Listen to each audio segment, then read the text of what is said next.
नमस्कार दोस्तों, good morning, आदाब। 1978 में 1979 में एक फिल्म आई थी, नाम था गोलमाल। इस नाम की कई फिल्में बाद में भी आई हैं। मैं बात कर रहा हूँ 1979 में आई अमोल पालेकर की फिल्म गोलमाल की, जिसका एक गीत बड़ा प्रसिद्ध हुआ था।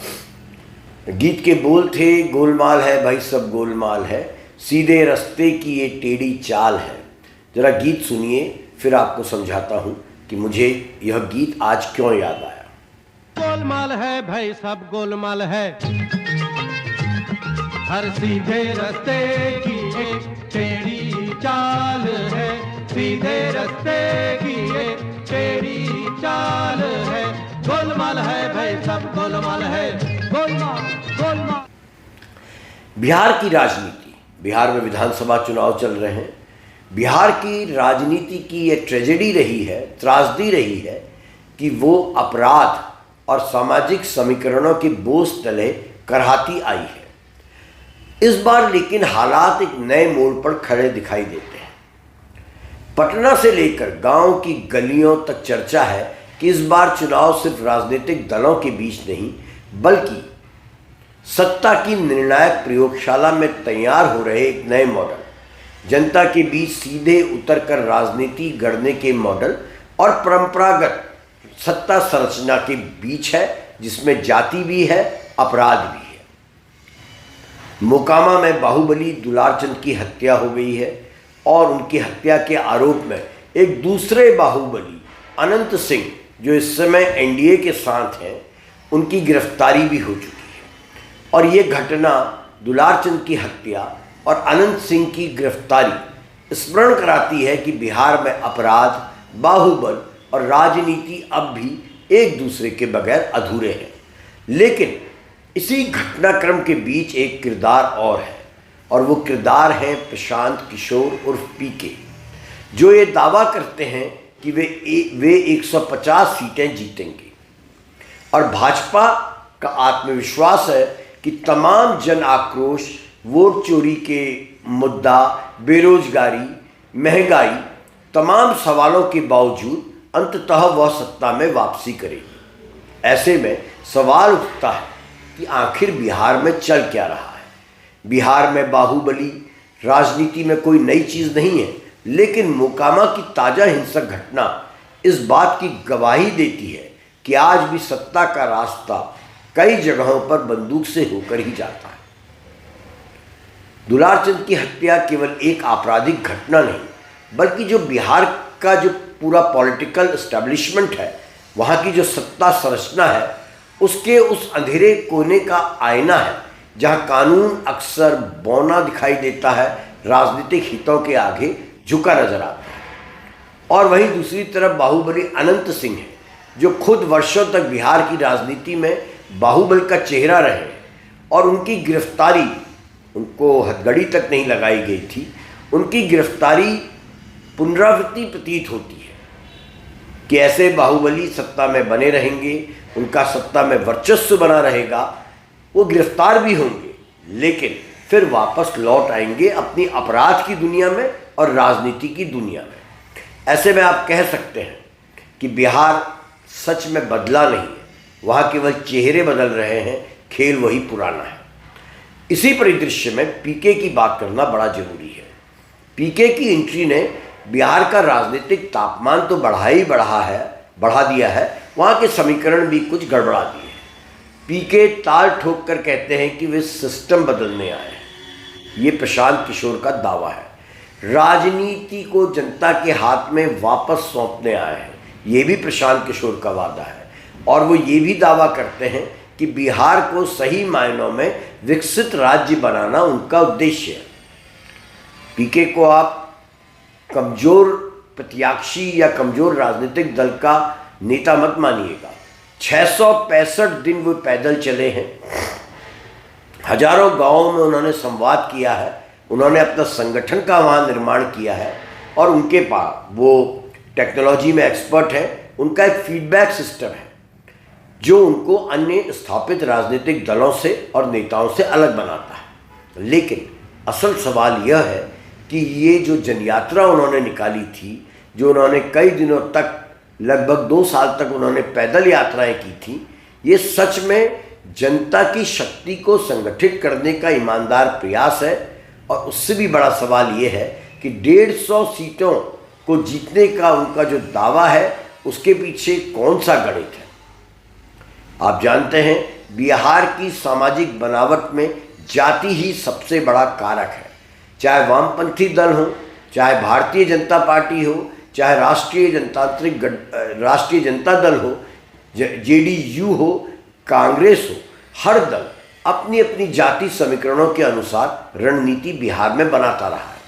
पीके इस पूरी संरचना को तोड़ने की बात करते हैं, दावा करते हैं, लेकिन क्या वाकई जाति समीकरणों को इस चुनाव में तोड़ा जा सकता है? अगर ऐसा होता तो शायद बिहार आज इस मोड़ पर नहीं खड़ा होता कि एक तरफ बेरोजगारी ने युवाओं में बेचैनी भर दी है, त्रस्त हैं युवा, और दूसरी तरफ राजनीतिक बहस अभी भी जातीय चौखट में ही बधी है। प्रशांत किशोर राज्य में जाति को राजनीतिक मुख्य कारक से हटाने का प्रयास करने की बात कर रहे हैं, लेकिन यह लड़ाई कितनी कठिन और लंबी होगी, इसका अंदाजा बिहार की दशकों पुरानी राजनीतिक परंपरा से लगाया जा सकता है।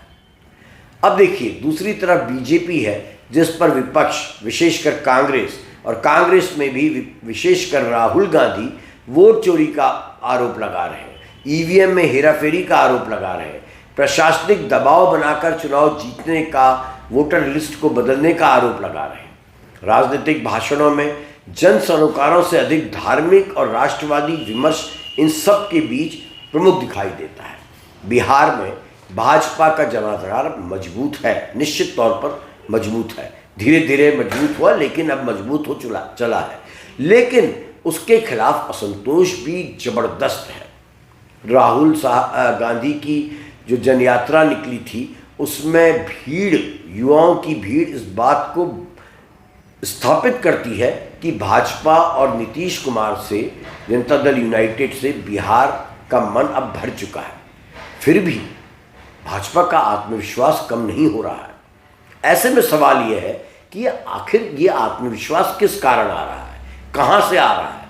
क्या यह संगठन और हिंदुत्व की क्षमता पर है?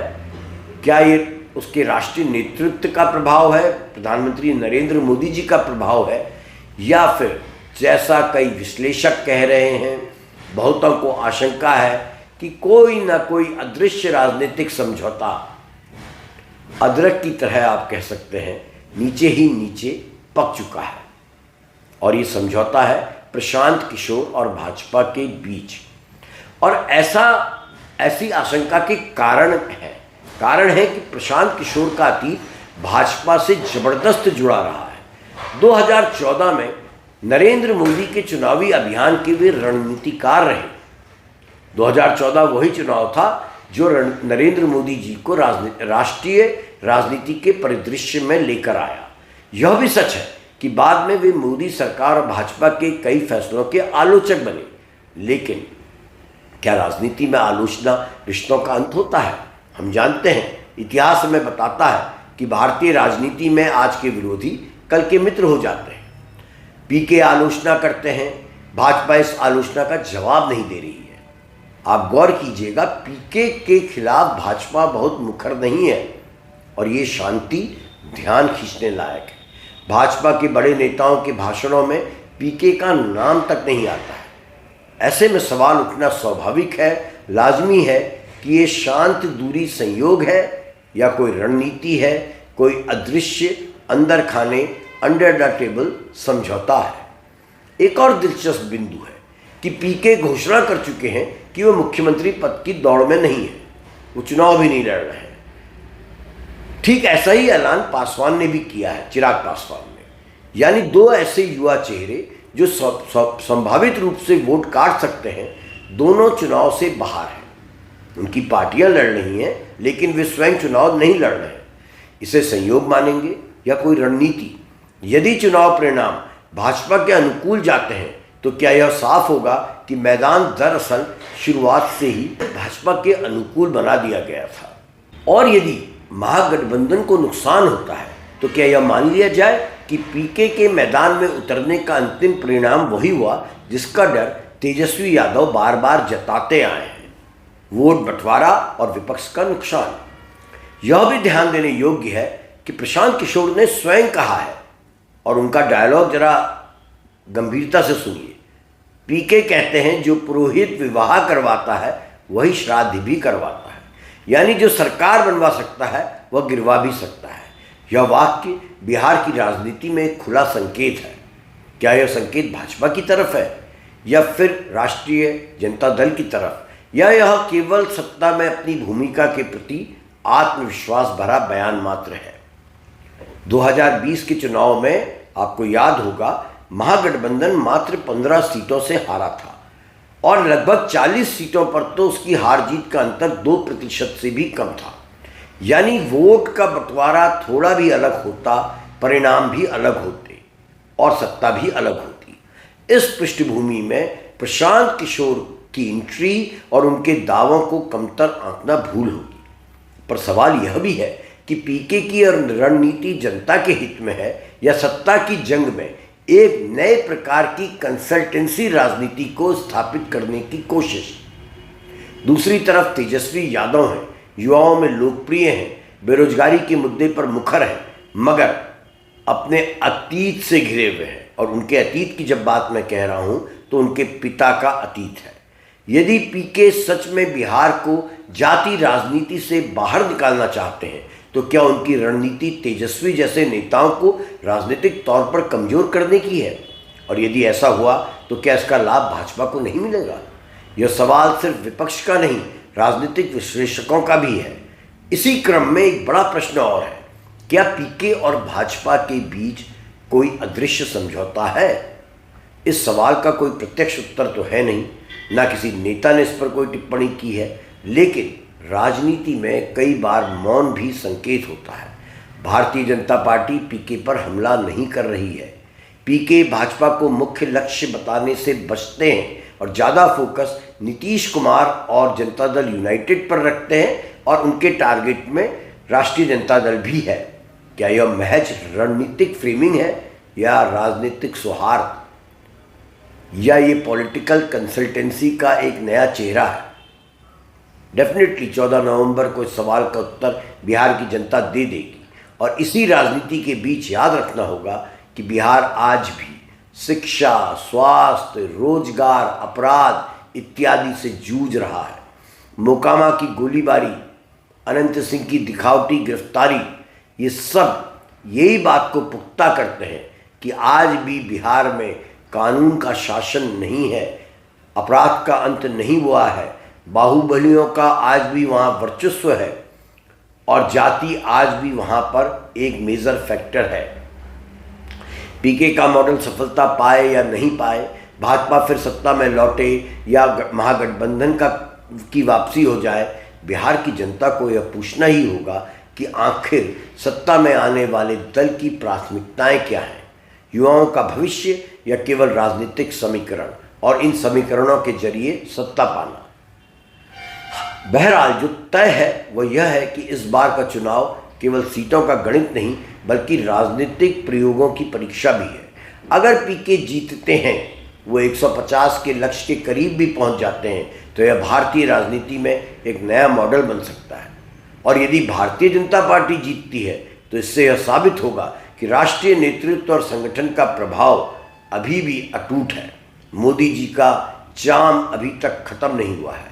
और यदि तेजस्वी यादव वापसी करते हैं तो यह नई पीढ़ी की राजनीतिक चेतना का संकेत होगा और राहुल गांधी की जीत मानी जाएगी। पर बिहार की असली जीत तब होगी जब सत्ता का चेहरा, चाहे वो कोई भी हो, राज्य को अपराध मुक्त, बेरोजगार मुक्त और विकास की राह पर स्थायी रूप से आगे बढ़ा सके। और इस बदली हुई जनता के बीच अब कोई चुनावी चतुराई लंबे समय तक ना टिके। बिहार का जनादेश केवल सीटें नहीं, सियासत का, इस मुल्क की सियासत का भविष्य भी तय करने की सामर्थ्य रखता है। और शायद, उम्मीद की जानी चाहिए, शायद इस बार जनता सच में तय करेगी कि उसका नेतृत्व और देश का नेतृत्व किस प्रकार के लोग करें। बहरहाल इन सब के बीच पीके हाल फिलहाल तक एक पहेली हैं। चुनाव के बाद उनका भविष्य क्या होगा यह भी तय हो जाएगा।